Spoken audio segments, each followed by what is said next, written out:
Hello students, exercise 1.3ல third sum தான் பார்க்க போகிறோம். இதில் f such that x2 x square minus 5x plus x அப்படின்னு கொடுத்துருக்காங்க. கீழே ஒரு 4 கொஸ்டின் கொடுத்துருக்காங்க. அதுக்கான ஆன்சர் கண்டுபிடிக்க சொல்லியிருக்காங்க.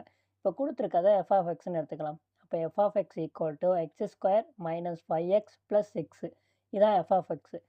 xோட வேல்யூலாம் கீழே கொடுத்துருக்காங்க. அதை நம்ம அப்ளை பண்ணுவோம். First question f of minus 1. So minus ஒன்றுன்னு கொடுத்துருக்காங்க. இப்போ எக்ஸ் இருக்க இடத்துலலாம் மைனஸ் ஒன்று அப்ளை பண்ணணும். அப்போ minus one whole square minus 5 minus 1 அதுக்கப்புறம் ப்ளஸ் 6. ஸோ இப்போ மைனஸ் ஒன்றை ஸ்கொயர் பண்ணால் என்ன வரும்? 1 தான் வரும். ஸோ மைனஸ் இருக்கனால ப்ளஸ்ஸாக மாறிடும். அதுக்கப்புறம் மைனஸ் இன்ட்டு மைனஸ் ப்ளஸ்ஸாக மாறிடுமா? ஸோ ஓரஞ்சு 5. ஸோ 5 உள்ளே பெருக்கிடலாம். ஸோ அதுக்கப்புறம் ப்ளஸ் 6. ஸோ இப்போ ஆன்சர் என்ன வரும்?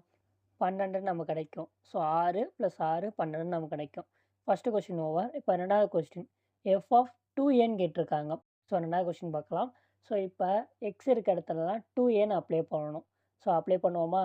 எஃப் ஆஃப் 2ஏ ஈக்குவல் டு 2ஏ ஹோல் ஸ்கொயர் மைனஸ் 5 2ஏ அதுக்கப்புறம் ப்ளஸ் 6. ஸோ அது அப்படியே இருக்குது, அது அப்படியே நம்ம போட்டுடலாம். இப்போ 2ஏ ஸ்கொயர் பண்ணால் என்ன வரும்? 4ஏ ஸ்கொயர்னு கிடைக்கும். அதுக்கப்புறம் மைனஸ் I2 10 10 ஏன்னு கிடைக்கும் ப்ளஸ் 6. இதை நீங்கள் சிம்ப்ளிஃபை பண்ணுறா இருந்தால் பண்ணுங்கள், இல்லை அப்படியே விட்றா இருந்தால் கூட விட்டுறலாம். ஸோ ரெண்டாவது கொஷின் ஓவர். இப்போ தேர்ட் கொஷின் பார்த்தீங்க அப்படின்னா எஃப் ஆஃப் 2 கேட்டிருக்காங்க. ஸோ தேர்ட் கொஷின் அப்போ F of 2 equal to so 2 square அதுக்கப்புறம் மைனஸ் 5 2 ப்ளஸ் 6. ஸோ இப்போ 2 ஸ்கொயர் பண்ணால் 4ன்னு நம்ம கிடைக்கும். Minus I2 10 so plus 6. So இப்போ ஆன்சர் என்ன வரும்? 0 நமக்கு கிடைக்கும். ஏன்னா மைனஸ் 10 ப்ளஸ் 10 நமக்கு 0ன்னு கிடச்சிரும். இப்போ நாலாவது சம் வந்து எஃப் ஆஃப் எக்ஸ் மைனஸ் 1ன்னு கொடுத்துருக்காங்க.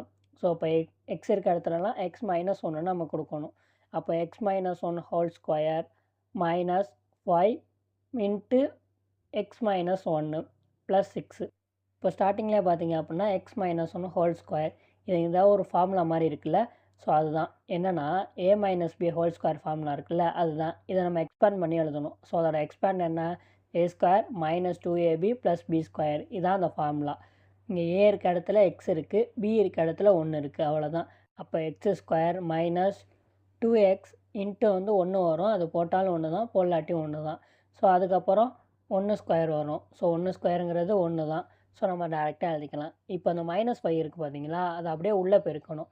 அப்போ மைனஸ் 5x ஸோ நம்ம எழுதிக்கலாம். மைனஸ் 5x மைனஸை பெருக்குனா ப்ளஸ் ஆயிடும். அப்போ ப்ளஸ் 5 ப்ளஸ் 6 லாஸ்ட் ஒரு எலமெண்ட் இருக்குது, அதை அப்படியே நம்ம எழுதிக்கலாம். இப்போது ஆர்டர் படி எழுதிக்கலாம்.